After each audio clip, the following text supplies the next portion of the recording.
Mana? Mana? Aduh!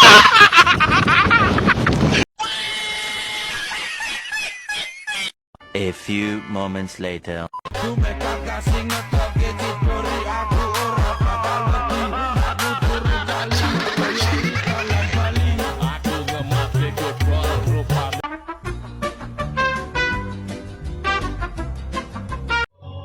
Baik, perkenalkan nama saya John Ribayan Sibarani.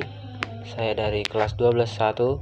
Di sini saya akan memaparkan sedikit tentang materi kelas 12, yaitu bab 1 yang berjudul Pancasila dalam Keseharian di Masyarakat. Nah, pada bagian pertama yaitu saya dan Pancasila. Bagian ini menekankan hubungan antara saya sebagai individu dan Pancasila sebagai dasar negara. Nilai-nilai dalam Pancasila berasal dari budaya dan tradisi bangsa Indonesia.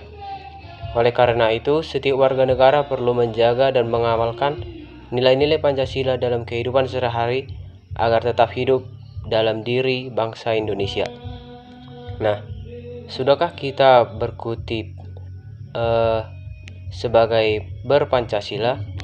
Dikutip dari pernyataan Bung Karno, beliau tidak menciptakan Pancasila, melainkan menggali nilai-nilai yang sudah ada dalam budaya bangsa Indonesia. Nilai-nilai Pancasila berasal dari tradisi luhur seperti gotong royong, kerjasama, dan kepedulian antara individu demi kepribadian atau kepentingan bersama. Kemudian ada musyawarah. Setiap orang memiliki hak yang sama untuk berpendapat dan keputusan yang diambil bersama demi kebaikan kolektif. Kemudian ada empati dan solidaritas dan kepercayaan terhadap Tuhan Yang Maha Esa. Semua nilai budaya tersebut menjadi dasar terbentuknya 5 sila Pancasila. Hasil jajak pendapat pengamalan Pancasila. Menurut survei Litbang Kompas tahun 2022, 66,9% masyarakat menilai pengamalan Pancasila di masyarakat yang lebih baik, dan 30,3% menilai lebih buruk, dan 2,8-nya tidak tahu. Namun di kalangan pejabat, 45,8% menilai pengamalan Pancasila lebih buruk, terutama karena kasus korupsi, kepentingan kelompok, dan kurangnya kepedulian terhadap masyarakat.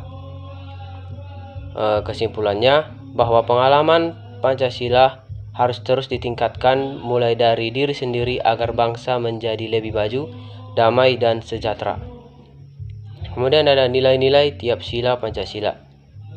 Di sini ditulis bahwa dinilai ketuhanan Yang Maha Esa, yaitu beriman, menghormati agama lain, menjalankan ibadah, dan tidak memaksakan keyakinan.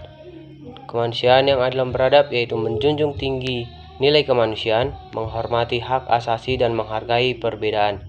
Kemudian di persatuan Indonesia, yaitu cinta tanah air, semangat kebangsaan, serta mengutamakan kepentingan bangsa di atas golongan. Dan selanjutnya itu kerakyatan dipimpin oleh hikmat kebijaksanaan dalam permusyawaratan perwakilan. Dalam hal ini yaitu demokratis, menghargai pendapat orang lain, dan menerima hasil musyawarah.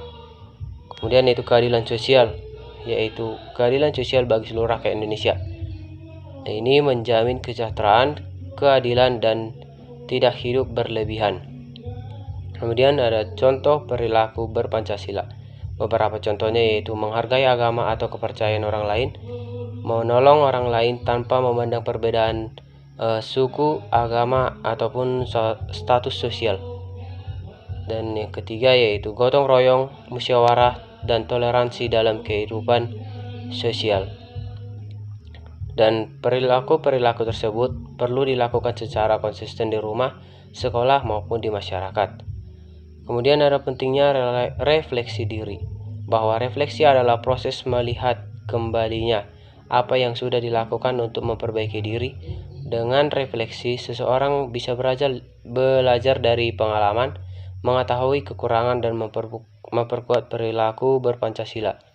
Melalui portofolio refleksi, siswa diajak menulis tindakan-tindakan refleksi dan tindakan-tindakan berpancasila yang sudah dilakukan agar tidak menjadi pribadi yang lebih baik dan berkontribusi bagi kemajuan bangsa.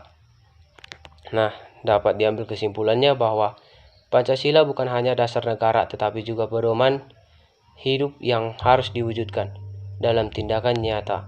Nilai-nilai tumbuhnya dari budaya bangsa yang perlu diamalkan terus-menerus agar terciptanya masyarakat yang adil, makmur, beriman, dan beradab.